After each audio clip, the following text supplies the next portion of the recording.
રાજકોટમાં વર્ચસ્વની લડાઈમાં ગેંગવોરમાં ફાયરિંગનો બનાવ સામે આવ્યો છે, જેમાં એક યુવકને ગોળી વાગતા ઈજા પહોંચી છે.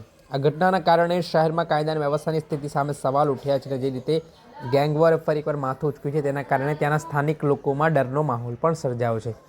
ઘટનાની વિગતે વાત કરીએ તો રાજકોટના પુનિતનગર વિસ્તારમાં પેંડા ગેંગના સાકેત ઉપર આ જીવલેણ હુમલો થયો છે.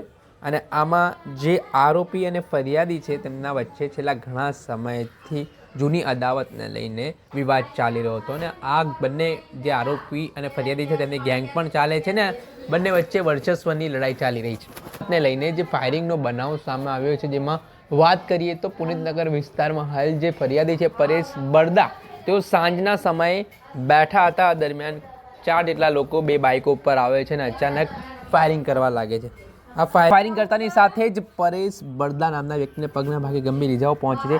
ઘટનાના પગલે લોકોના ટોળા ઘટના સ્થળે ઉમટી પડે છે. ત્યારે તાત્કાલિક પરેશ બરદા નામના જે ફરિયાદી છે તેમને સારવાર માટે હોસ્પિટલ ખસેડવામાં આવે છે, જેમાં તેમના પગના ભાગે ગોળી વાગી હોવાની પ્રાથમિક માહિતી સામે આવી હતી. આ ઘટનાને લઈને પોલીસના ઉચ્ચ અધિકારીઓ પણ ઘટના સ્થળે દોડી આવે છે. ત્યારે આ મામલે શું કહી રહ્યા છે રાજકોટના ડીસીપી જગદીશ બાંગરવા, તે સાંભળી લો.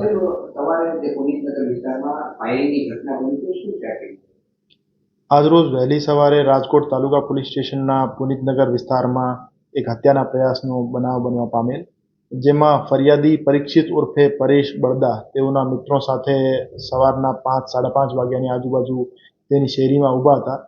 ત્યારે એક સફેદ વરના ગાડીમાં સવાર 4 આરોપીઓ, એમાંથી એક આરોપીએ પિસ્તોલ કાઢી આમાંથી એક ફાયર કરી ફરિયાદી પરેશભાઈના ડાબા પગ ઉપર એક ઈજા પહોંચાડી હતી.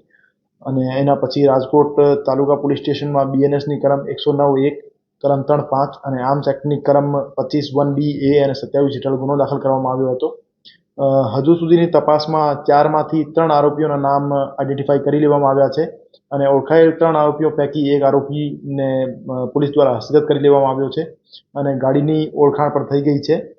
અને પકડાયેલ વ્યક્તિનું નામ સોહેલ ભાણો છે અને ફરાર આરોપીઓનું નામ સમીર ઉર્ફે મુર્ગો અને તેનો ભાઈ નવાજ છે. એફએસએલ અધિકારીની હાજરીમાં જગ્યાનો પંચનામો કરી લેવામાં આવ્યો છે અને ત્યાંથી એક ખાલી કાર્ટ્રીજ કબજે કરવામાં આવ્યો છે.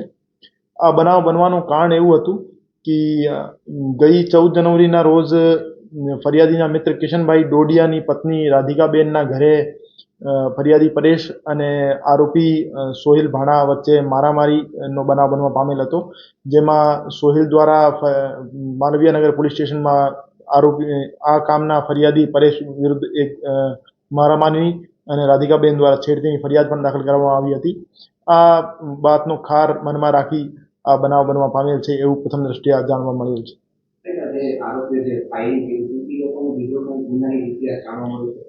આરોપી અને ફરિયાદી બંનેનો ગુનાહિત ઇતિહાસ છે. જે પકડાયેલ આરોપી સમીર ઉર્ફે યાસીન છે એના વિરુદ્ધ પ્રોહિબિશન અને જુગારના અને ગુના દાખલ થયેલા છે અને પાસામાં પણ જેલમાં જઈ આવ્યો છે. અને જે ફરિયાદી છે એમના વિરુદ્ધ પણ 10 ગુના દાખલ થયેલા છે, જેમાં અટેમ્પ્ટ ટુ મર્ડર, પ્રોહિબિશન, મારામારી, અપહરણના જેવા ગુના દાખલ થયેલા છે.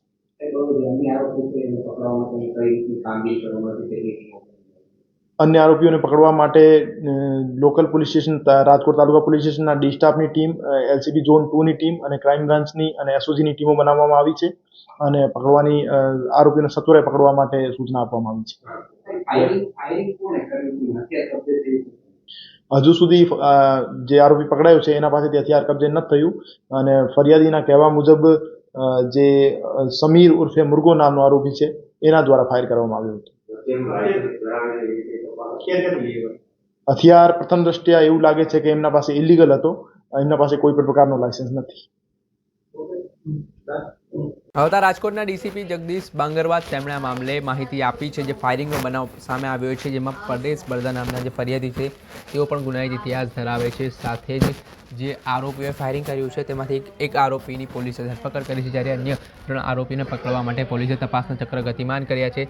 હાલ એવું પણ કહેવાઈ રહ્યું છે કે આ ગેંગવોર છેલ્લા ઘણા સમયથી ચાલતી હશે અને 14 જાન્યુઆરીની આસપાસ જે ફરિયાદી અને આરોપી છે તેની વચ્ચે ઝઘડો થયો હતો અને ઝઘડો થયા બાદ આ મામલે જે આરોપી પર ફરિયાદી દ્વારા ફરિયાદ નોંધાઈ હતી અને તે બાબતની દાજ રાખીને જ્યાં ફાયરિંગ કરાયા હોવાનું વિગત પણ કહેવાઈ રહ્યું છે. આ મામલાના સંદર્ભમાં હવે પોલીસ આરોપીને પકડવા માટે તપાસના ચક્ર ગતિમાન કર્યા છે. દર્શક મિત્રો, આ કવરેજ ન્યૂઝને આપ લાઇક કરી લો, સબસ્ક્રાઇબ કરી લો અને શેર કરવાનું ભૂલતા નહીં.